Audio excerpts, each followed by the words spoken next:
Hello, colleagues, friends, and family, and thank you for joining us today for SNF Agora Conversations. I'm Robbie Shilliam, a professor of political science at Johns Hopkins University. The SNF Agora Institute is an academic and public forum dedicated to improving and expanding civic engagement and informed, inclusive dialogue as the cornerstone of global democracy. We started the SNF Agora Conversations in March to take a social scientific approach to exploring some of the most vexing political and policy issues surrounding the pandemic.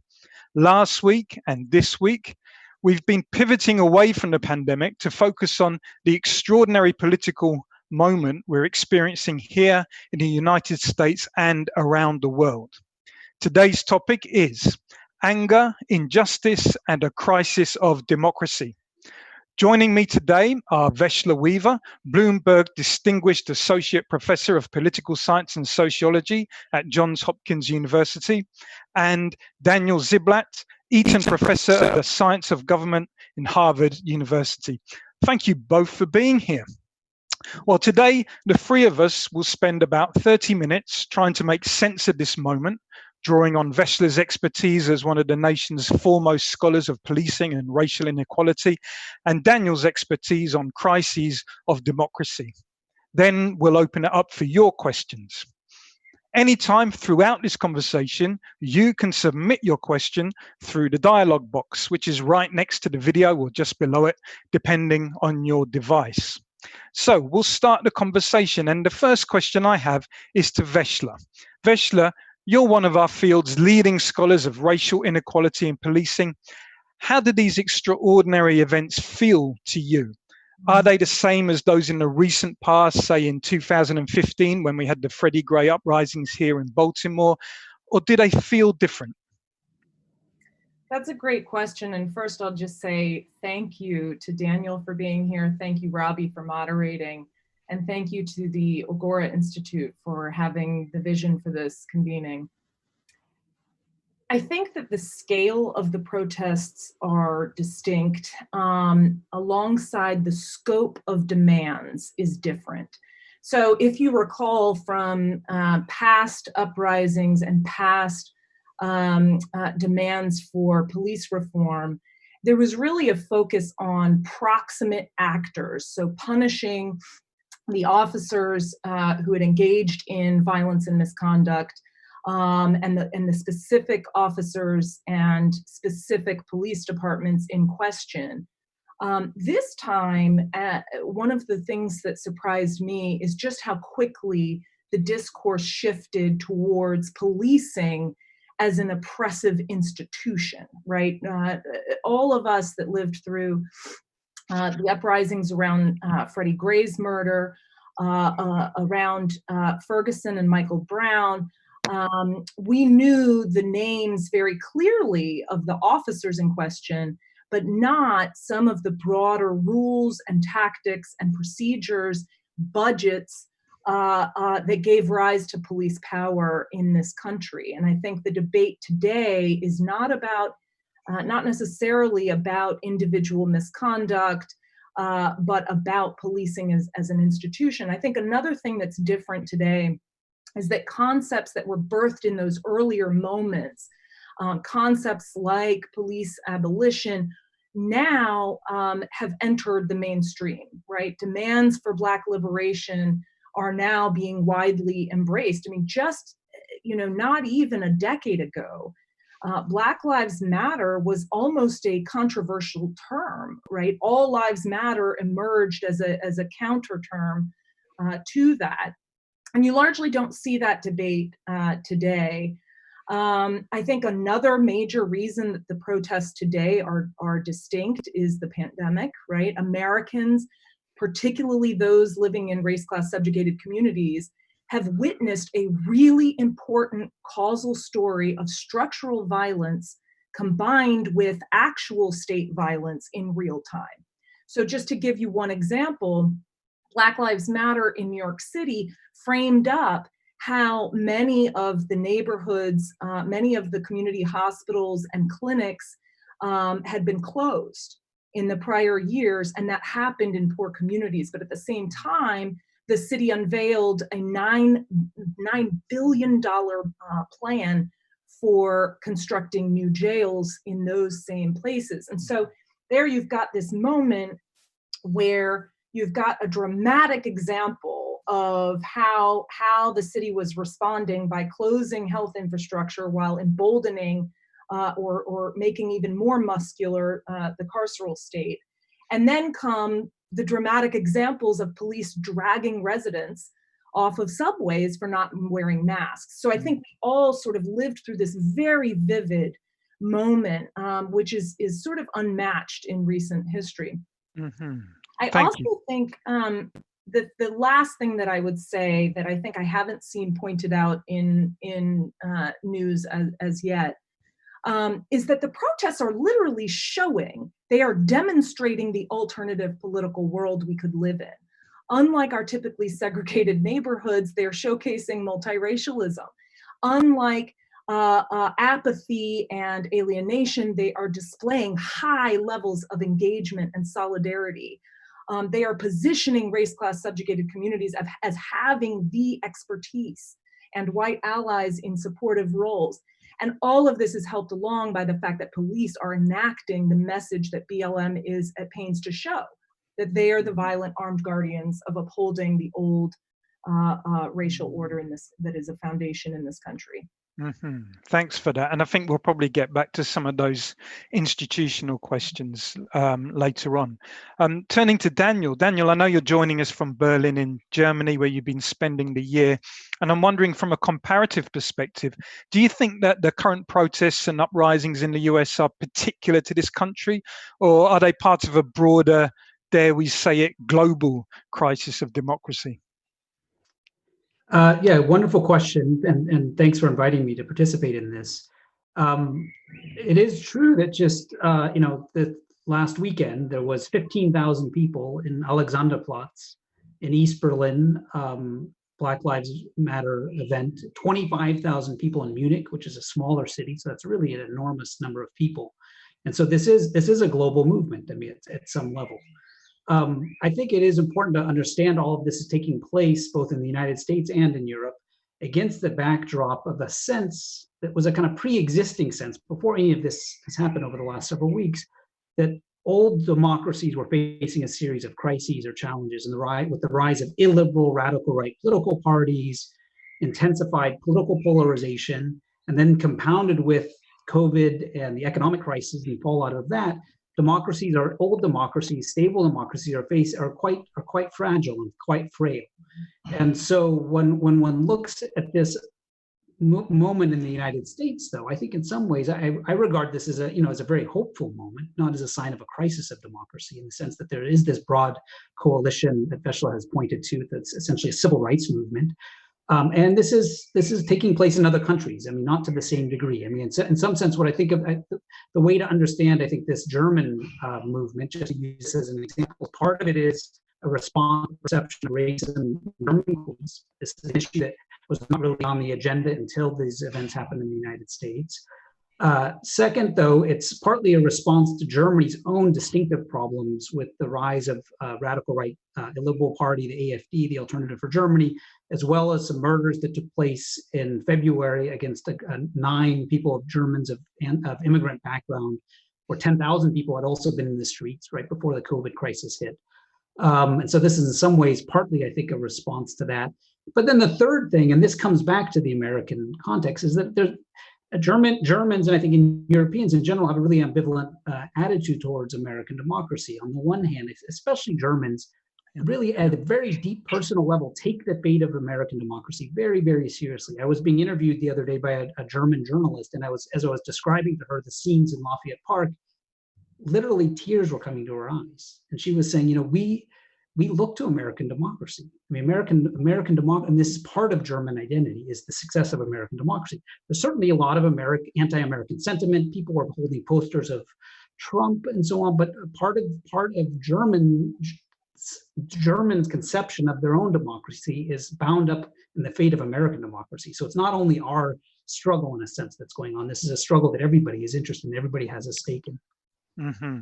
Thanks for that. So I mean, both of you, like the extremely competent political scientists you are have taken this moment of this conjunctural moment, this discrete moment in time, and you've managed to weave in all these broader, deeper factors to try and explain it. The COVID crisis, the crisis of illiberal democracies, and the long-standing race and class, structural inequalities and all that. And I think many people who are listening to this might be watching their news channels or their Facebook and Twitter feeds, and they might be entirely lost in the train of fast-moving events, the claims and the counterclaims, the sheer diversity of peoples and actions on the streets, and all the varied institutional responses to them at the local, the state, and the global level. And as social scientists, then I guess, how do you each try to methodologically make sense of it all? Vesla, could you help us? I think I would say that all of us are feeling the same way. I mean, I've studied this area for 15 years, almost 2 decades maybe, and even I am surprised by the rapidity by how quickly public opinion is shifting, by how quickly reforms that I thought would never be on the table are now somehow not even seen as radical propositions anymore. I was very surprised that, I think 5 years ago, I could not have envisioned that a major city police force or city council would be even debating dissolving their police force and replacing it with a community influenced public safety initiative.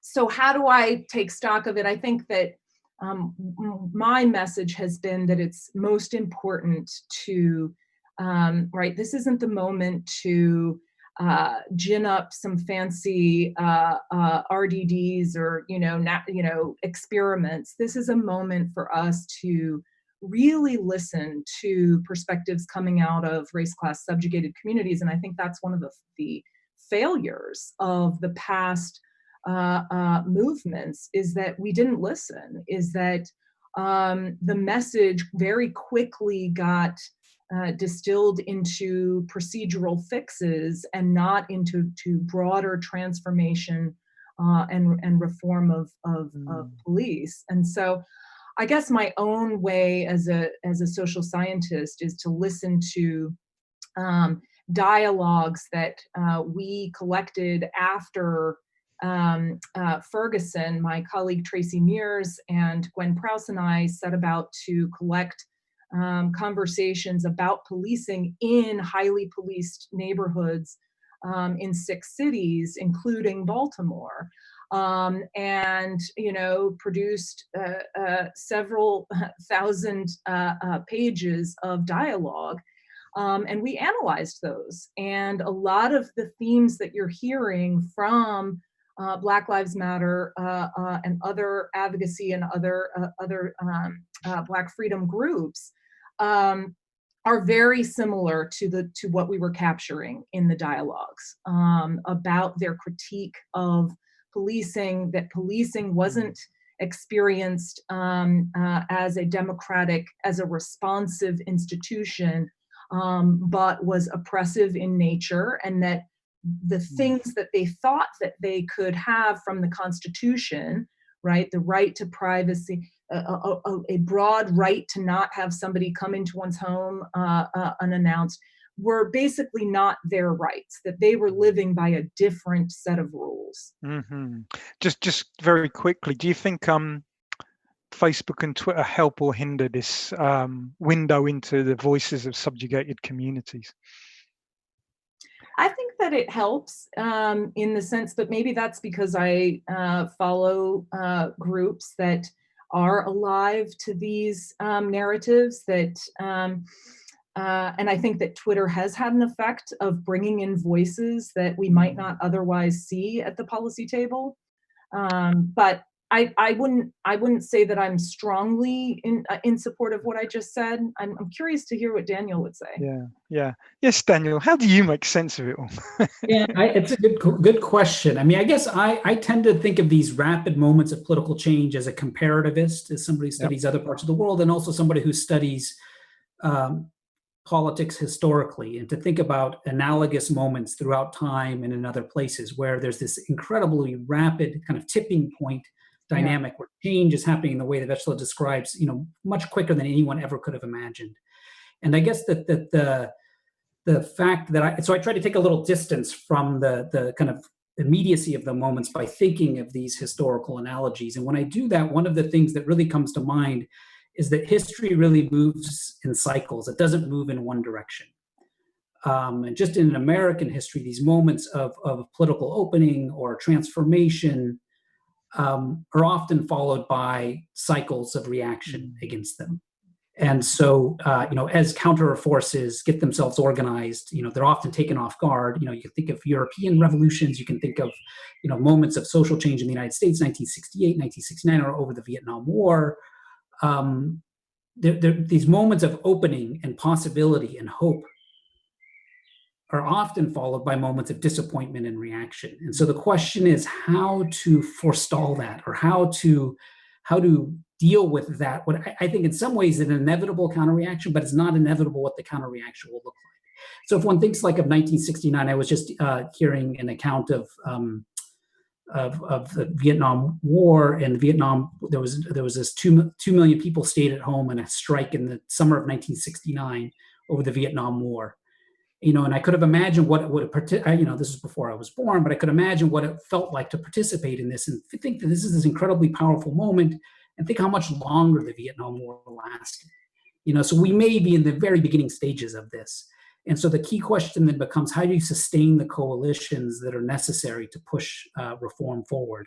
And so I think, with that kind of approach, then you kind of look at, I think the idea that this is a multiracial, multi-class kind of movement that makes this much more powerful. And so to me, the question is, how can that be sustained? And so again, thinking in this kind of broader historical sweep, and just thinking of moments of failure and moments of success, what can be learned from those? And to not just assume that history is moving in one direction, because if we assume that feeds into, I think, the forces of reaction. Mm-hmm. Can I just jump in on that point? Because that's a great one, and I'm so glad to hear you underscore that, Daniel. I think that kind of cyclical and sort of one step forward, two steps back, or every time that this nation has expanded the democracy, right? Because it's only really been a democracy for Black Americans in recent history, that it's always been delimited. It's always been followed by a backlash or reconstitution, or even new modes of reestablishing and consolidating power, new techniques. I think the example that you gave, I mean, it is nowhere more powerful than in the policing example. Every single uprising, every single moment where the American public critiqued and tried to check police power was always invariably followed by expansions in police power. That's what's so amazing about the Black freedom struggle of the 1960s, right? Political rights were gained, but in some ways, in the aftermath of those struggles, police power, police budgets expanded. We doubled police manpower over the next decade.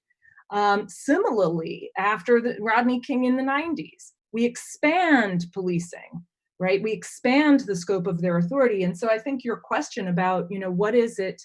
Are we at a different moment, and what are the conditions where we could make sure that some of those gains aren't lost, that the new equilibrium really becomes a genuinely new equilibrium that can stay? Mm-hmm. And it might well be that sometimes only historians can tell us whether the moment we're living in is one of expansion or retraction or both at the same time, right? It's quite difficult. I have someone has texted a message, a question which I know I'm supposed to do this later, but Randy gave us a question which actually was preempting my next question. Randy, great minds think alike. So Randy said, if distrust in institutions like government or the police is as high as it seems, then how will we create lasting policy change that people believe in? And of course, this links to what both Vesna and Daniel were talking about. And we've heard so many people talk about the fraying of the social compact, right, which has accompanied these protests and uprisings. So I'd love for the two of you to reflect on that. What happens in a democracy when the public no longer consents to being governed by institutions they perceive as being illegitimate? And Daniel, I know this is a topic quite close to some of the work that you've been doing. So I wonder if you could start. Yeah, so it's certainly a moment of opening and possibility, and so I think people see that, and actually Hari Han's op-ed a couple of days ago, or maybe yesterday, in the New York Times, describing what was happening in Minneapolis, describes this kind of moment of opening and hopefulness, I think. But there's also another way to see that, which is this is also an opportunity for forces, I would say, of reaction to kind of fill in the empty spaces, or to fill in the vacuum. And so that's, again, coming back to the point that Vesla also just made, to think about how, I think it's in some ways, I guess my thought would be that there's no way to wish away reactionary forces. I think people will act in their own self-interest. They will, and so the question is, how do we channel those forces of the status quo that may be anti-democratic in some sense or against certain basic civil liberties? How do we channel those forces of reaction in a way that is as least destructive as possible? So, take the police unions, for instance. Okay, so I think, and maybe, I would love to hear more about these from Vesla, but my sense is that this would be one of the institutions that probably was strengthened in response to the reforms of the 1960s, for instance. And it's a kind of ironic outcome, or tragic outcome in some sense. So the question is, how can these groups be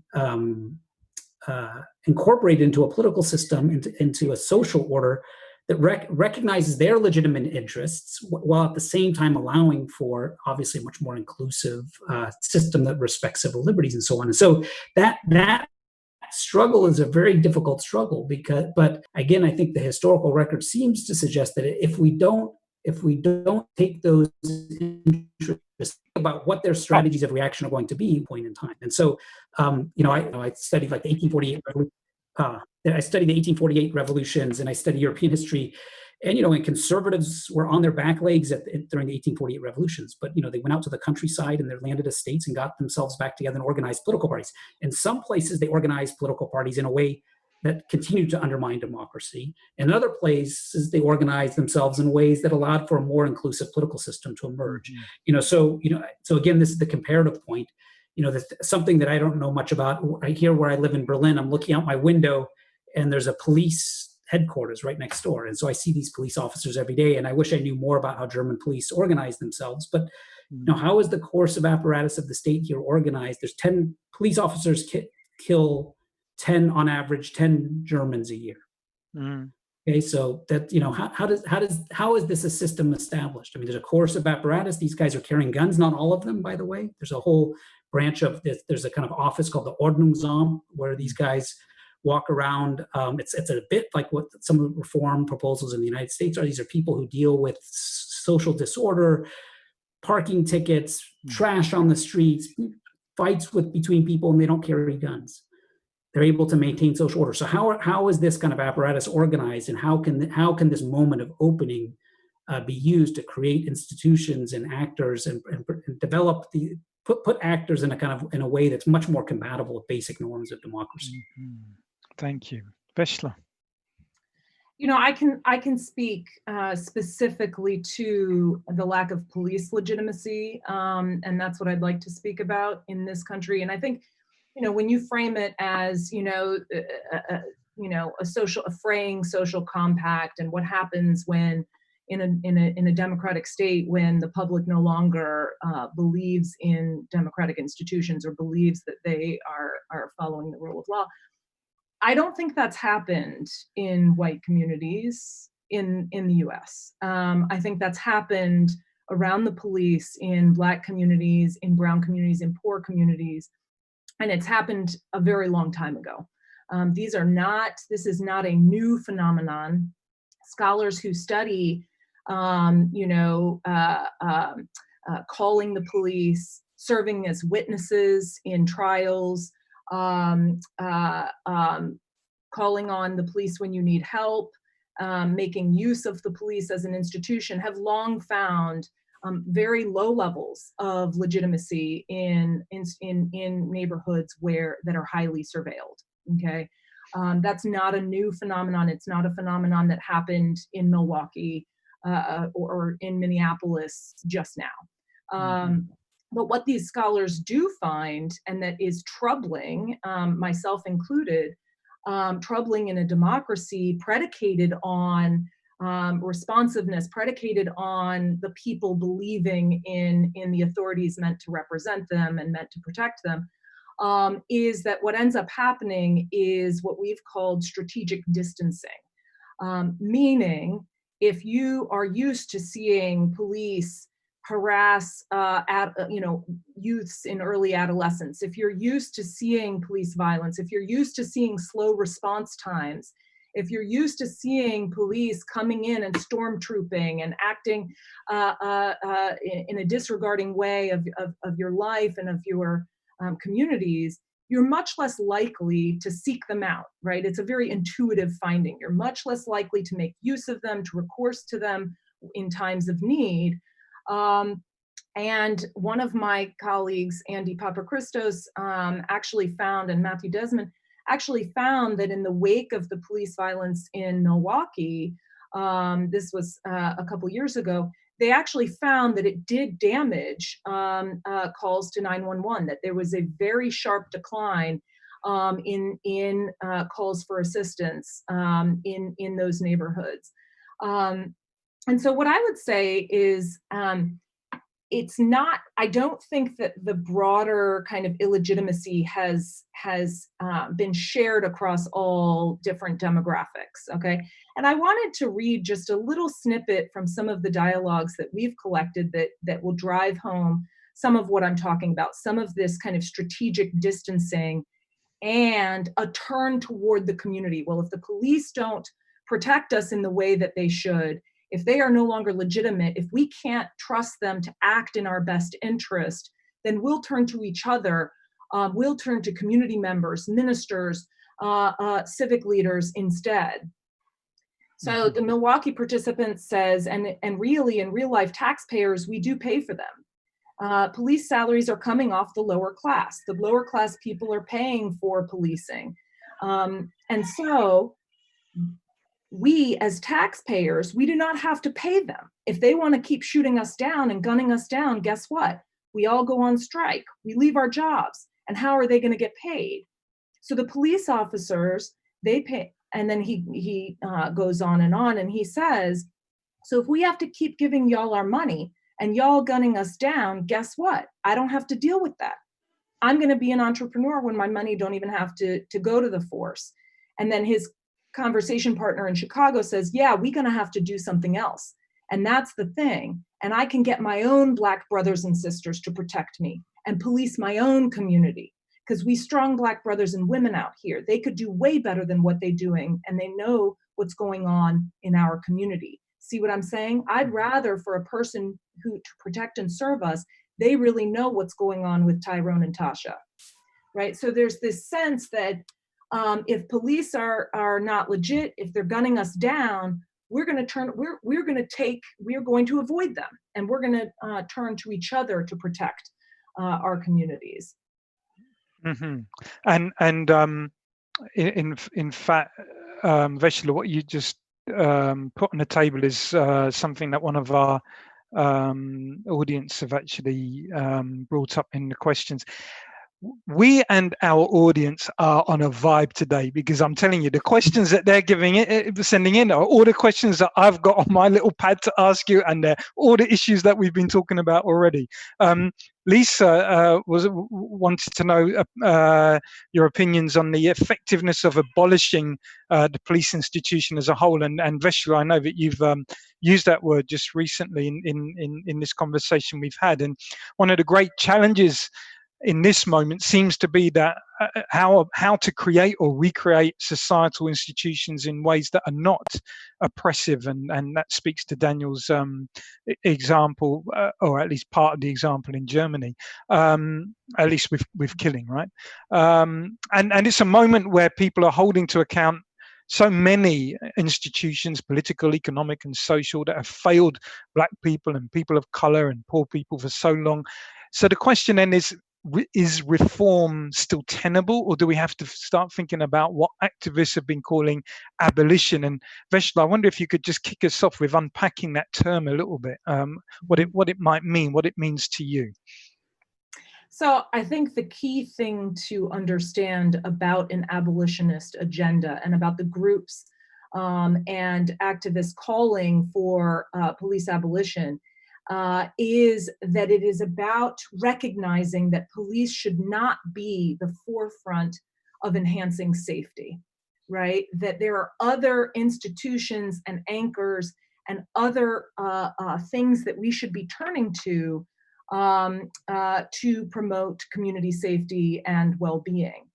And so why is it? So a lot of the groups that support an abolitionist agenda, and long before this moment, right, were calling for budgets, right, city budgets that don't give, such a large swath of the budget towards policing, that instead support things within the community, that support education, that support health, that support things that would undergird a decent life. And so I think that's key for people to understand.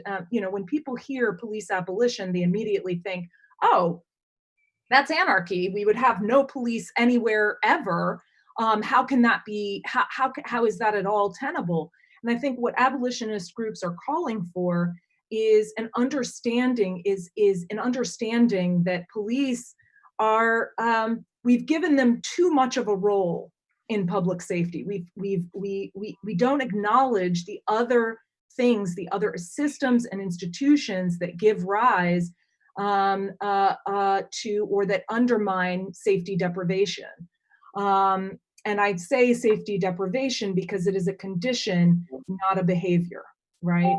And one of the other things that I wanted to sort of bring into the conversation around police abolition is that for a long time, Black communities have been demonstrating and modeling back to the 60s and early 70s, community-based alternatives to amplifying policing, right? Community-based alternatives to draconian punitive crime policies. They have shown groups that are anti-crime activists, right? They have reimagined a police role that is much more in and of the community. And so I think part of the critique is in an abolitionist agenda is also that policing as an institution is a source of communal disorder. It is not only it is not a protective force. And so that's what I wanted to bring into the conversation, is that it's not just emerging in the last 2 or 3 years, that oftentimes across history, you've had moments where Black-led groups have modeled what it would look like to organize safety patrols in their own neighborhoods, what it would look like to center community-based drug treatment where services often lacked, to operate community hotlines for reporting both violence and police abuse. And they haven't really been acknowledged. I've seen no empirical study to look at their effectiveness. And yet over time, there often has been a community-based effort to reimagine what policing should look like. Thank you, Vesla. Daniel, any good comparativist has got something to say on reform versus revolution? Yes. Well, I haven't followed this debate about the abolition of police as much. I mean, the term certainly, I think, has made, as I pointed out, people misunderstand it. And the idea of transforming and reimagining the police makes a lot of sense. And I think actually looking at how other countries organize things might be a useful exercise. And one thing, that I just know, again, I'm no expert on German policing, but I do know that that kind of, I think democracy requires professionals, professional lawyers, professional judges, professional public administrators, and I think having professional police officers may be part of that. And one thing that I know is that German police officers usually have 4 years of training, whereas American police officers have a much shorter time of training on average, and so and training in all sorts of different skills. And maybe a narrower target, exactly as Vesla has described. And I do have seen, signs of this in Germany, of this office, again, the Ordnungsamt, and I've kind of been looking into this a little bit because my sense of this is these are kind of unarmed officials who wear uniforms, who stroll the streets, who usually a man and a woman walking together in different neighborhoods, and they are kind of there to provide kind of the term Ordnungsamt sounds maybe a little, providing order, sounds kind of funny, but in fact, they're essentially actors who enforce social order, who resolve disputes without being armed. And if there is some need for some course of backup, then they can call the police. And so having this kind of interface is something that other countries have developed. And again, you have to remember that the German situation emerged out of a situation where out of Nazi Germany and West Germany, the secret police in East Germany, where 1 out of every 3 people living in East Germany worked for the secret police. So the transformation of police required in Germany to make this compatible with the democratic political order is remarkable. And so I guess the point is, if Germany could do this, the United States can do something like this as well. Thanks for that. And a number of our viewers have asked questions related to the practicality of communities providing that order for themselves. And of course, this is a big issue for us at Johns Hopkins when we're debating the private police force. So Kyla has said, how scalable is it to rely on community members to protect us? For example, what happens in a domestic abuse case? Are there examples of places that rely on these sort of community practices? How do we ensure more effective cooperation between social institutions to provide the services communities need? That's by Jacqueline. So Vesla, I wonder maybe if you could, delving into that rich repository of evidence that you've got from some of your work, maybe you could tell us a little bit more about how people's involved in this, not policing themselves, but providing the social services which police often stand in for.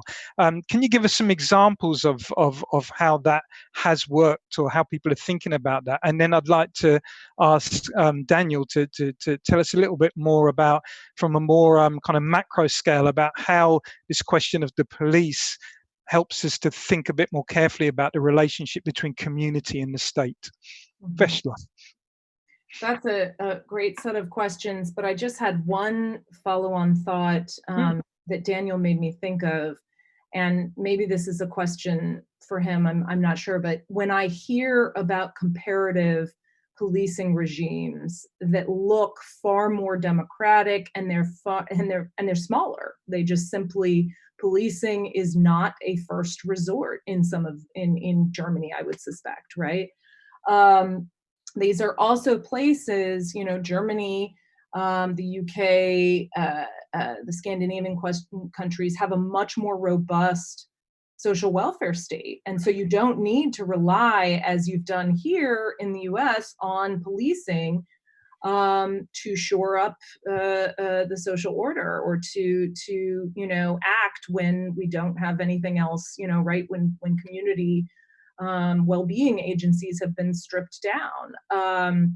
And so I guess my question to him is, how practical is it? And I agree with him. I mean, I gave a talk in London, and at Oxford actually, and I was amazed. There was, police officers getting their master's degrees in the audience, asking really smart questions, right? I've never given a talk in the United States where a police officer would show up and ask questions and ask about, how can this be improved? How can I learn more about the communities that I'm policing? It's just a striking difference. And I think I would posit, and I think many of my colleagues would agree with me, that it's just policing in this country is so bound up with the racial order here that we would never get a system that looks like the system you described, Daniel, right? That it's just not possible, because police here are about racial control, right? If I'm just, being blunt here, historically, their role in the Jim Crow South was to shore up the racial order, right? And so you don't have that kind of professionalism impulse, and keeping it small impulse is really hard to recreate in a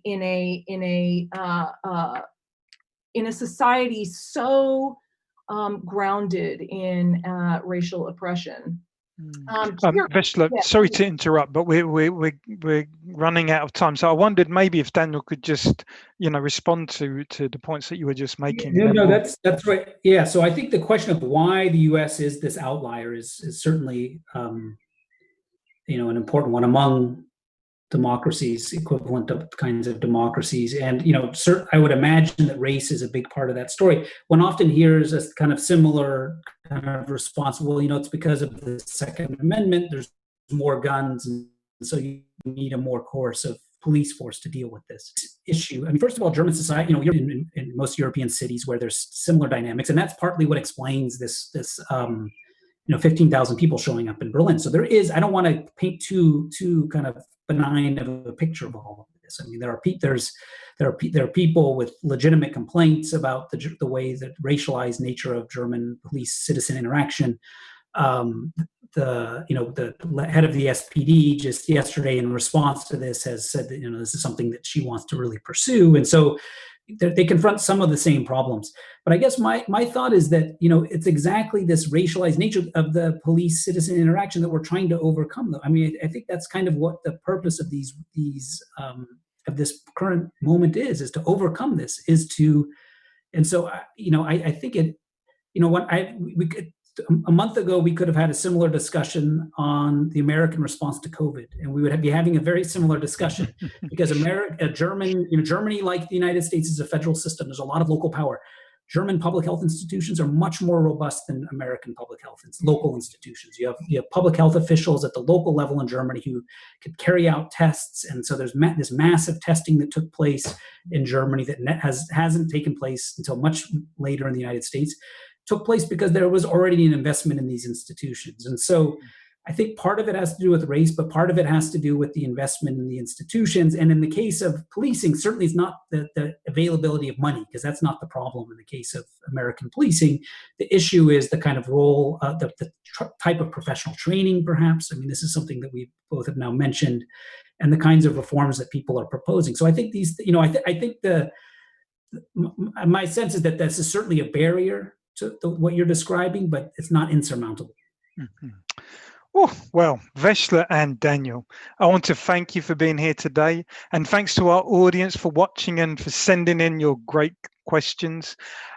Please join SNF Agora again next week, Friday, for a conversation about the dynamics of protest, activism, and organizing in this moment. And finally, I also want to mention that a recording of today's webcast will be available on the SNF Agora website, which is snfagora.jhu.edu. And we hope to see you again next week.